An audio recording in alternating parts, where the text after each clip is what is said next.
माझं नाव प्राप्ती प्रद्युम्न माडे आहे. हरिओम. ओम श्री परमात्मने नमः. अथ पंचमोऽध्यायः. कर्मसन्न्यासयोग. अर्जुन उवाच. सन्न्यासं कर्मणां कृष्ण पुनर्योगं च शंससि. यच्छ्रेय एतयोरेकं तन्मे ब्रूहि सुनिश्चितम्. श्रीभगवानुवाच. सन्न्यासः कर्मयोगश्च निःश्रेयसकरावुभौ.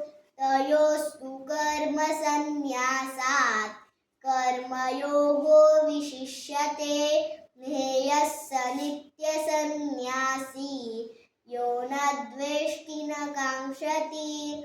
निर्द्वन्द्वो हि महाबाहो सुखं बन्धात् प्रमुच्यते.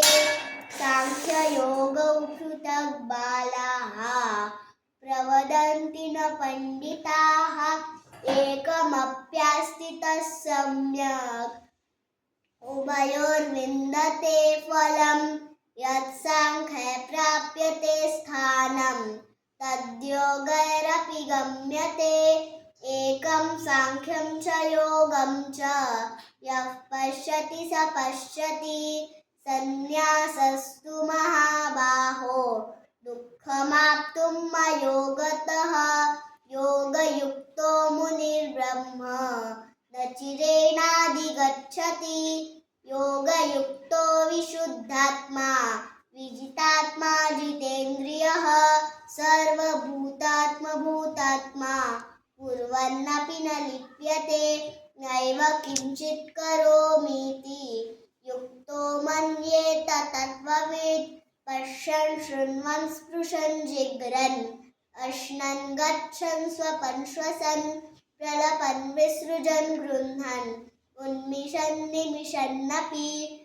इन्द्रियाणीन्द्रियार्थेषु वर्तन्त इति धारयन् ब्रह्मण्यधाय कर्माणि सङ्गं त्यक्त्वा करोति यः.